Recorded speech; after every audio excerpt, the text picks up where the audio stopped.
Well, guys, we're going to keep going, and I'll do what I usually do. I always like to do a little bit of where we've been, where we're at today, and kind of where we're headed. Make sure we're all on the same page, because it's great to see everybody here, and it's great to see some new faces. One of the things I kind of missed earlier, if you're a new face in the crowd, there's a brochure in front of you, should be in the chair, that says something about like visitor information or something.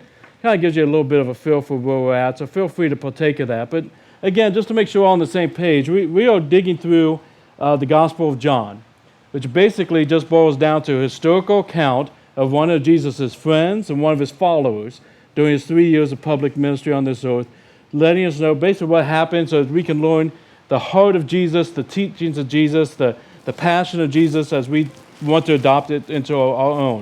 And we've been off for a couple months, and mostly up to this point, we've been really digging into this mentality that's there of just what it looks like to be all in when it comes to relationship with Jesus. That it's not about whether or not you grew up in church. It's not whether or not you knew all the Bible stories, or whether you have some heritage or Christianity in your background through your grandparents or your parents. But it's about a true life-changing relationship with Jesus, where you truly make him Lord, where you truly make him Savior in your life, and you lean into it, and the change that comes with that. And that's just kind of 100% all-in awesome deal as God calls us to the best that he has for us individually, for our families, for our friendships, and also for our ministry as we take and reach this world through the Great Commission for Jesus Christ. And so we've been on that for about 2 months. The last week was kind of the punctuation mark, as John the Baptist shared with us, that if you believe in Jesus, you have eternal life, but if it doesn't change everything, the curse is still on you. You know, if you say believe in Jesus, it's one thing, but when you believe in Jesus, it changes, And so at this point, we start noticing a little bit of a shift as we get ready to move into this mentality of not just about where I am at, but what am I doing to reach out to others, both physically and spiritually in the world.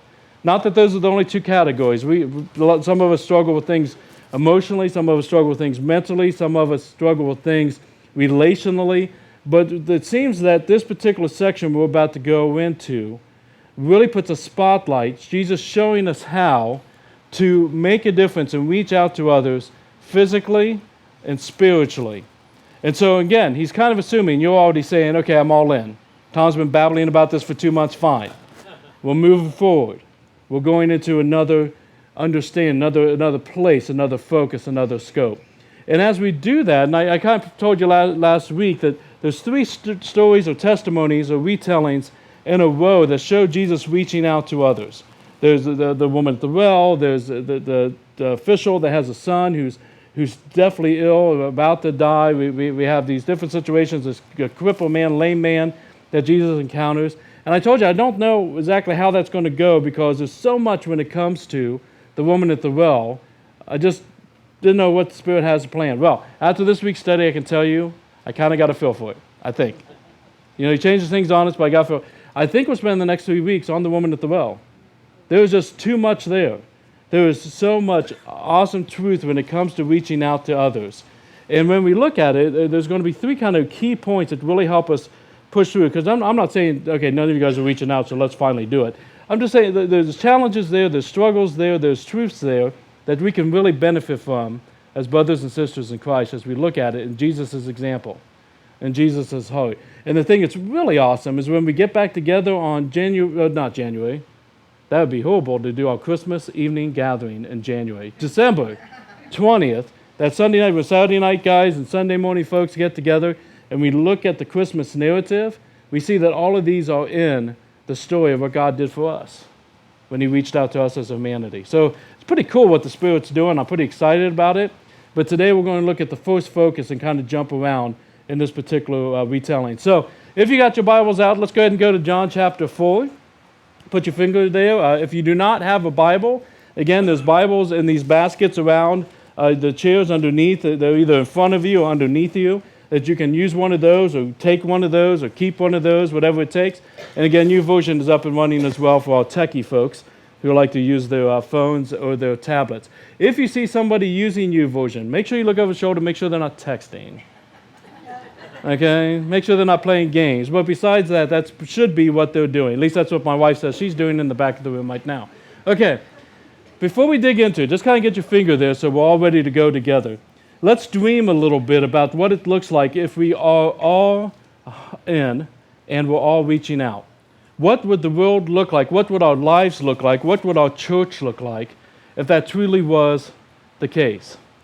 And I have to say, when we present to you, I think we would look like the Acts 2 church. One of the three key verses that we founded this church on 12 years ago was Acts 2, 42 through 47, where it shows where people came to know Jesus as leader and forgiver in their lives, brand new to the faith, and they went all in, they started reaching out what that looked like. And it says that they were excited and they were passionate and they blew everybody away. They were meeting together daily, both in their homes and in formal worship like this. They were devoted to the apostles' teaching and leaning in and learning more and discipling to be more. They were loving on one another. They were reaching out to the world around them and telling them about Jesus Christ. And no one had a need.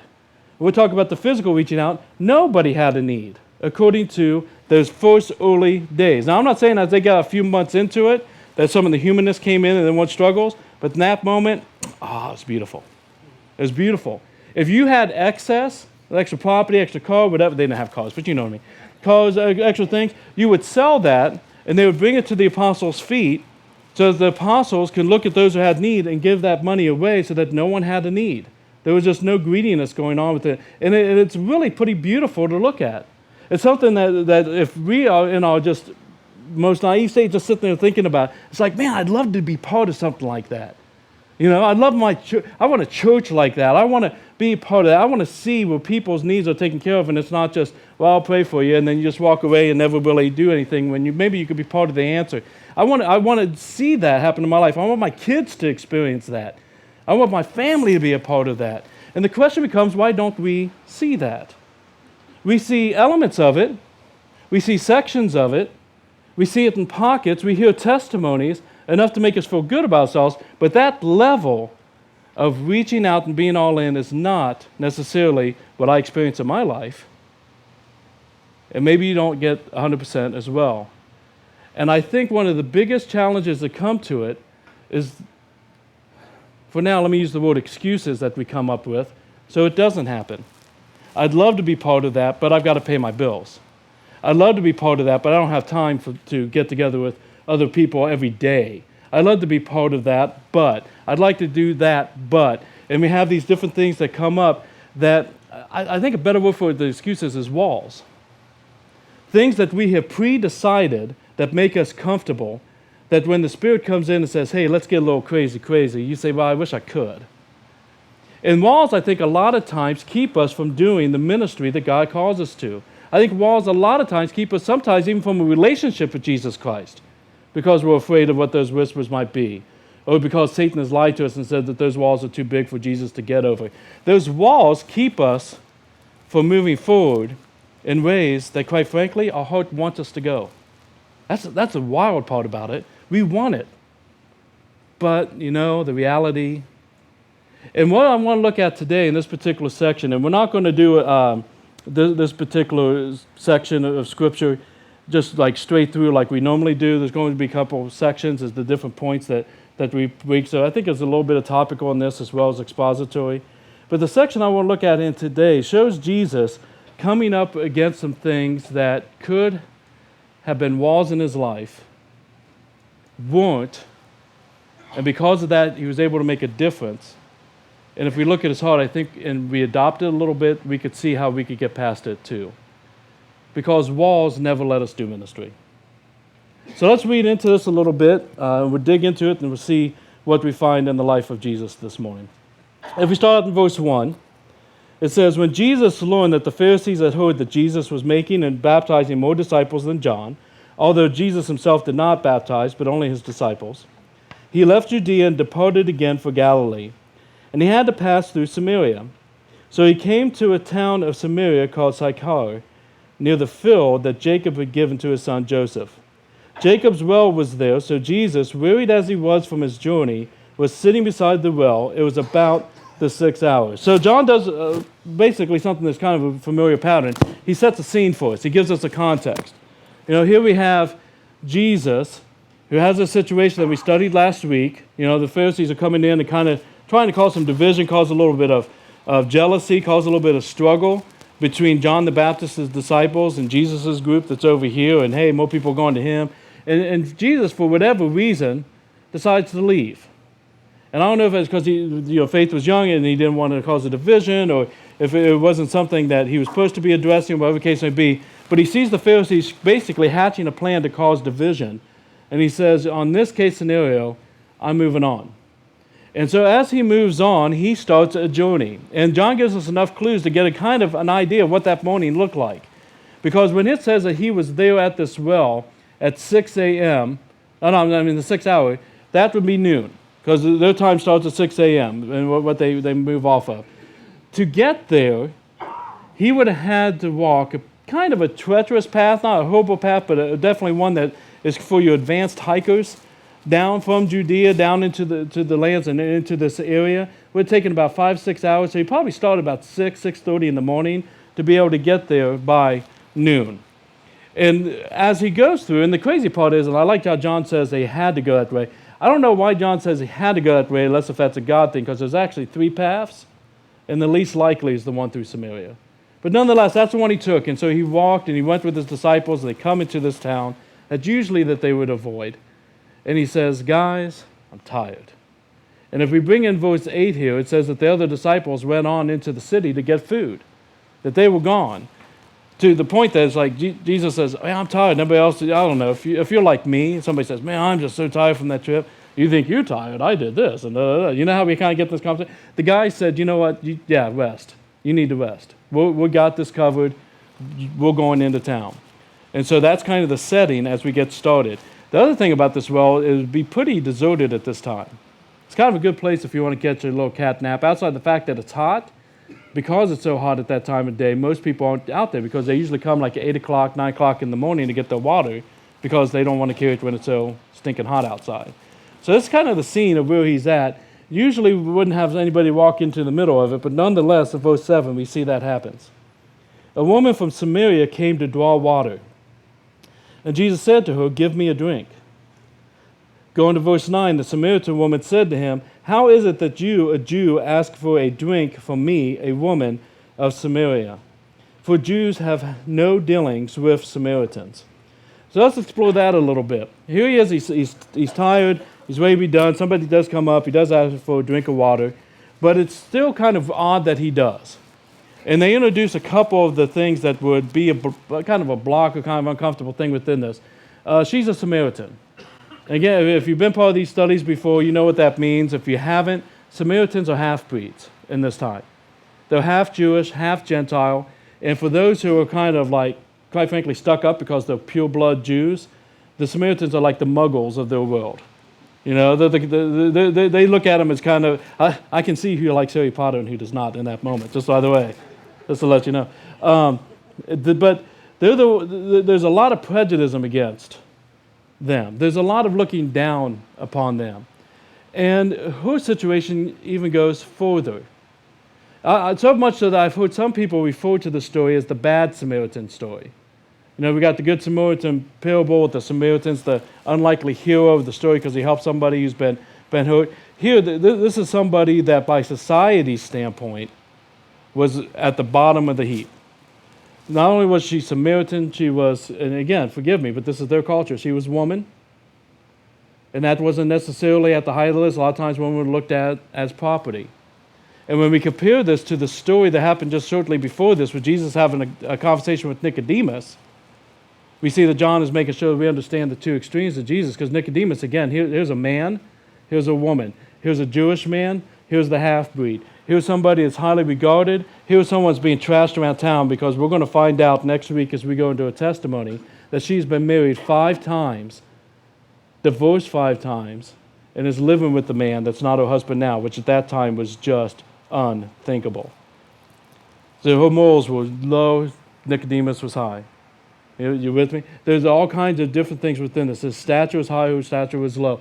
One of the neatest differences I see within this is that Nicodemus sought Jesus out. With the Samaritan woman, Jesus sought her out.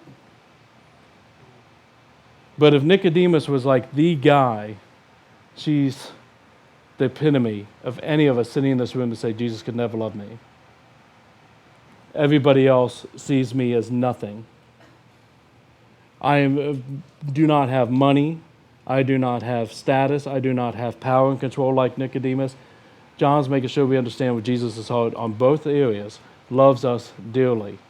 But in this world at this time, it was unthinkable for him to be passing through Samaria, let alone talking to a Samaritan woman who's had 5 divorces and is living with a man at the time. Many people would be raising their eyes at that. Matter of fact, if we look at, let's say, verse 27, we see the disciples were even taken back by it. Just then the disciples came back, and this is after a great conversation that Jesus has with her, that she's sharing the testimony, and he's speaking into it. And the disciples come back, and they marvel that he's talking with a woman. But no one said, what do you seek? Or why are you talking with her? That they were even baffled. I think at this point in the journey, they're not too far into this journey with Jesus, but they've come far enough to say, okay, let's not ask him any questions. He kind of does his own thing. But they were wondering, why in the world would he possibly ever do this? Now, she gets excited off the conversation and the experience that she has with Jesus. And we're going to talk about that again next week. But at this point, she moves on to go into the town to start sharing some news. And after she leaves in verse 31, we see that the disciples were urging Jesus, saying, Rabbi, eat. But he said to them, I have food to eat that you do not know about. So the disciples said to one another, has anyone brought him something to eat? And Jesus said to them, my food is to do the will of him who sent me and to accomplish his work. And then he starts talking about that work. He says, do not say there are yet 4 months, then comes the harvest. Look, I tell you, lift up your eyes and see that the fields are white for harvest. Already the one who reaps is receiving wages and gathering fruit for eternal life, so that the sower and reaper may rejoice together. For here the saying holds true, one sows and another reaps. I sent you to reap that which you did not labor. Others have labored, and you have entered into the labor. Okay, last few sentences here. A little confusing, a little crazy, right? Jesus kind of talks poetic, kind of throws us a little bit. But basically he says, we are called to work. We are called to God's work. And he makes it clear. Some of us are to sow, some of us are to reap. Tomorrow there's might switch. In 10 minutes it might switch again. We might have different areas that we're called to. But we're here to work. And he's very clear of that. But the question becomes, why didn't he eat? That one is just kind of where did that come from? Because he sent the disciples to go get food. He was obviously tired and hungry. It wasn't that he didn't want to eat in front of her because that would be rude. She's gone. It's just him and the guys now. Why didn't he just address the physical hunger that he has? And it's because I think he wants to teach us something. He wants to show us that there's something more powerful than our personal walls. Let's look at it. Think of the walls that he has here. And any one of these could knock me out on any given day. He was tired. How many of us have had God put something on our heart, whether it be getting involved in a home group or taking and helping out at the food pantry or taking and getting together with a coworker or somebody from school that's going through a tough time, maybe even getting bullied a little bit. They need someone to love. Say, I'd love to be part of that, God. I get it. I hear what you're saying, but I just don't have the time. Or, that night, that's kind of my special night, or those type of things. How many of us have used that as a wall to say no to God? And then we do that little trick to make ourselves feel better. It's like, well, if God wants to talk to you, he'll send somebody else. First off, I'm not saying it's the most theologically sound or unsound thing that you could possibly say, but when we go to that point, it says, I don't want to be part of what God's doing because I want what I want in this moment. Easily, he could have said, oh, I thought no one would be here at the well. Maybe if I just kind of look the other way, she'll ignore me. She's used to that, right? Easily could use that wall. Another wall that he had there by far was just the prejudice. What will people think if I talk to her? The disciples could be back at any moment. He knows their hearts enough to know that their response was what their response was. What would people think if I talked to that person? Well, God, you put me in a situation where they are culturally different than I am, or racially different than I am, or they smell different than I do, or their finances are different than what I am. I'm uncomfortable there. Send somebody else. Tell us, how many of us have done that? I'm not going to make you raise your hands because we'd all pretty much raise our hand. We're limiting people. We're limiting people. How many of us, let's even make it something we never even talked about it before. If you're a supervisor at work and you see somebody on your staff going through struggles and God says they need somebody, they need a brother, sister to reach into them. Well, I can't do that because that just wouldn't be right. I'm their boss. If we're teachers and government workers and we see somebody in need, well, that could cause a lot of discomfort for me if I reach into that. There's all kinds of walls. He could have easily, it was socially accessible for him to just say, no, I'm not going to do this one. Somebody else. We'll send one of the disciples in later. Maybe Peter's wife could knock that one out. And then the third one was his hunger. Even when he easily could have just eaten, he wanted to make sure that there's a point of saying, look, it's not just about your needs. Now, I don't know how many people I've skipped, maybe taken and loving on because I really wanted a pizza or whatever. That sounds like the best excuse of all. But nonetheless, it might not be about a natural hunger in your stomach, but if I helped that person, then my provision would be touched. That's the way I see it. I'd help that person, but I got to pay the bills. We would do that, Lord. We take that faith step, but we've got to make sure our family's provided for first. I'd do that, but you don't understand how, I'd lose a friend or a couple people wouldn't understand. God, I'd do that, but my provision, I got to protect that instead of just trusting you, that you got the provision taken care of. So when Jesus, you look at it from that standpoint, Jesus' answer makes a lot of sense. Man, I eat food, but I get food you don't understand yet. I get it from God. God is first. God is over. I do not let those be walls. That's basically what he's saying. But nonetheless, that doesn't mean we have to knock down every concern about ourselves to the point that everybody abuses us and everybody uses us and we're completely wiped out and quitting on the faith within 3 years. Because that's the average lifespan for a pastor, by the way. It's usually 3 years before they give up, before they leave a church because they're burnt out, they're tired. Sadly, in some denominations I walked out of, the average lifespan for a pastor before he left church was 3 years as well. And that's how long it took to make real change. So by the time you make a change, you give up. You can't be that guy either. So the question becomes, how do we not do walls, but how do we have godly boundaries in our lives? You with me still? So I'm going to start getting tricky on you a little bit. Walls will stop us from doing ministry. Boundaries will let us continue to do ministry the way God calls us to do ministry. Let me put it into an example because, again, no matter how much I've gone over this in my head this week, it just comes off confusing. So I'll share this with you. I'll get a kind of a personal testimony with this. Brent and I were talking about this week in some of our mentorship. I think Mike and I even brushed up against it at lunch Friday. But when it comes to a pastor, let's say me, you have to have some boundaries in place so that you don't become that 3-year guy. Because it is a tough life for all of us. I mean, all of us are swamped. I'm not saying I'm more.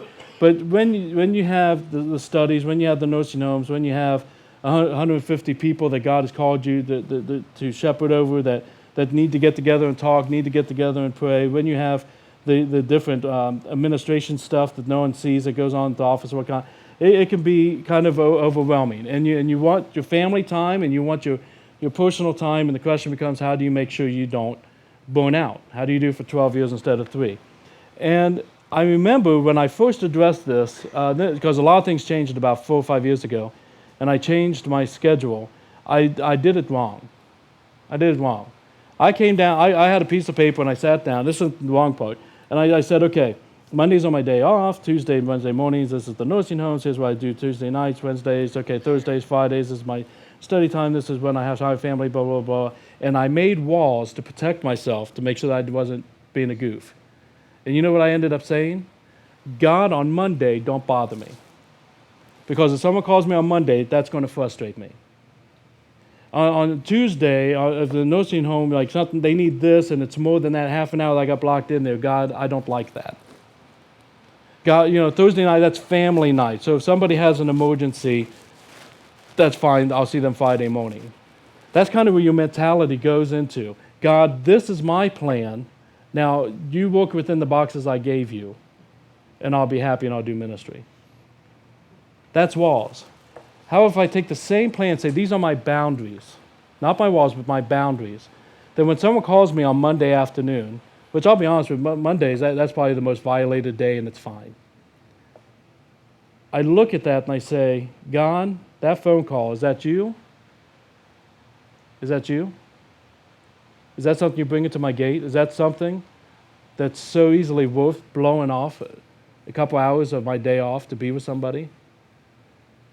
When the nursing home needs this, God, is that you? Because I'll give you a secret, sometimes it's not, it's other people. But if it's God, then my food comes from the Lord. My strength comes from the Lord. And the thing that's awesome about Jesus is he didn't let the tiredness become an excuse or a wall to keep himself from moving. When that came up, he's like, okay, in this moment, is that you, God? I'm hungry. There's food. Is that you, God? Is this a teachable moment?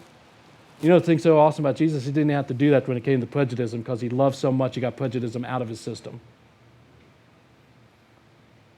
And some of us need to hear that today. And I want to make sure you guys know this. I never preach about one person. If I hear a trend of things going on, then I'll preach about it. Sometimes I'll talk individually, sometimes I don't. But I never preach about one person. So if I say something right now that's something that you talked to me about within the last 2 weeks, I'm not beating you up from the pulpit. I don't do that. But I've heard a lot of people saying a lot of walls in the last few weeks. It seems like it's more right now. Maybe it's because of the Christmas season. Maybe because there's so many things on the schedule.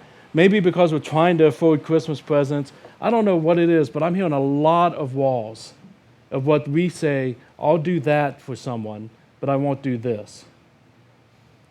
I'll give this financially, but that's it. I will give this much time, but that's it.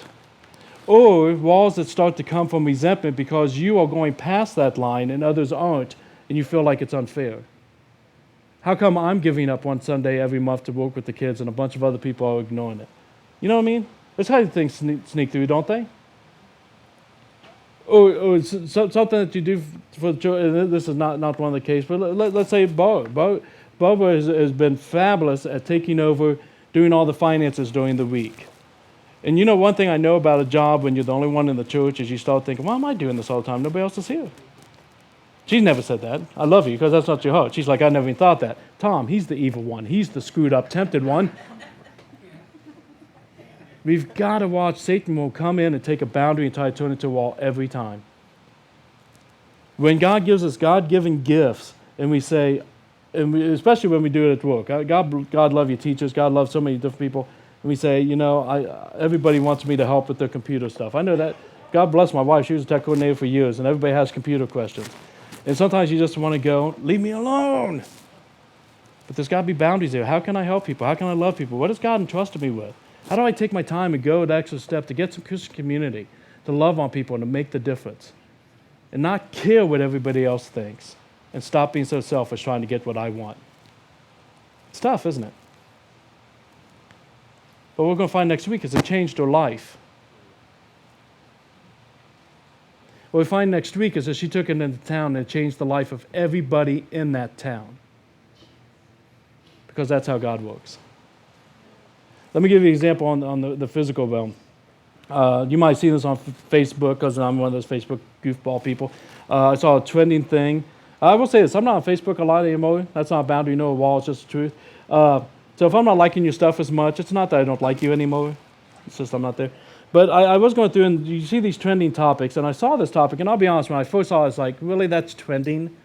Because basically what it said is a woman at Cane's restaurant buys a meal for somebody else. And it's like, okay.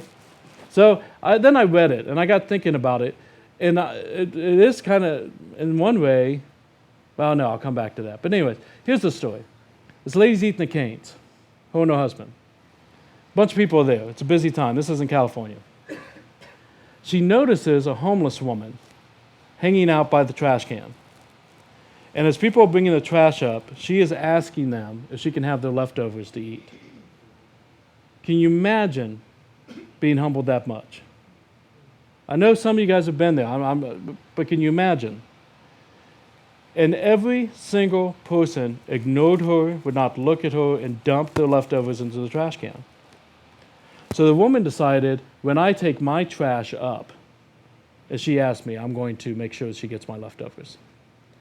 So after about 10 minutes or whatnot, she's done. She goes over and she's dumping stuff getting ready to dump stuff in trash cans. She can't see the lady any place. She's like, I missed my window. We've had those moments too, right? Don't miss the window. Just do it. I missed my window. So she's getting ready to, and she hears a voice saying, ma'am, can I have your leftovers? She turns around, and there's the homeless woman. And she's like, this is my moment. And she gave her the leftovers and gave her a table and said, I'm awesome. And then she sat there for a second and said, what is wrong with me that I'm giving you my leftovers? So she went up to the counter and she bought a full meal all from scratch, went over, sat down, threw away the leftovers, gave her a full meal and sat, and her husband talked to her for a while people stared at them, talked about them, and she had to have a talk with the manager of the restaurant so they wouldn't throw out in the middle of the meal. And afterwards, she didn't know it at the time, but her husband snapped a picture of the woman's response,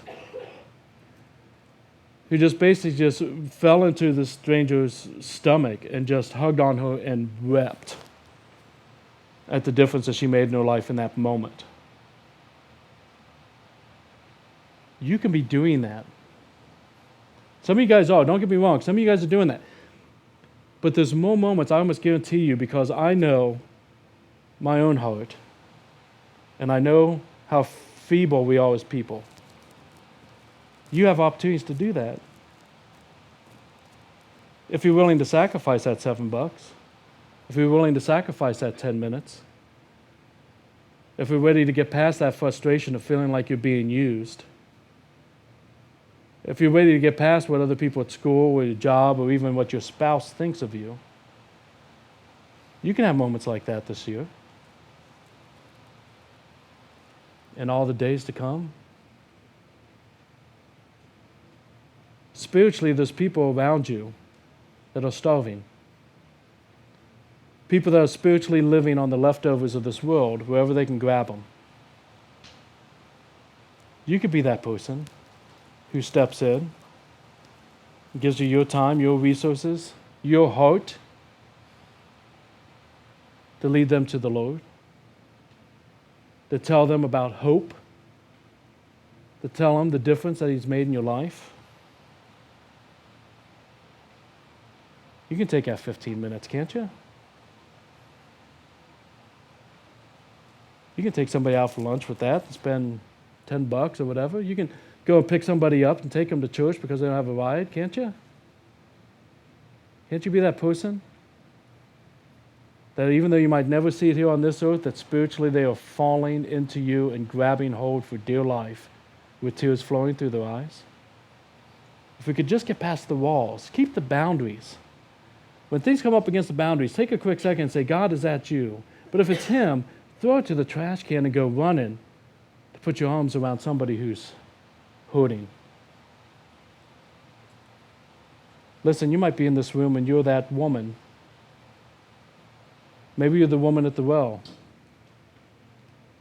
where you know all the mistakes that you have made, you know all the things that you struggle with, you know the stuff that you would just die if somebody who knew about it came up and started talking about it on this microphone in front of everybody. You might be starving. You might be tired. You might be hurting. And my God gives you more than leftovers.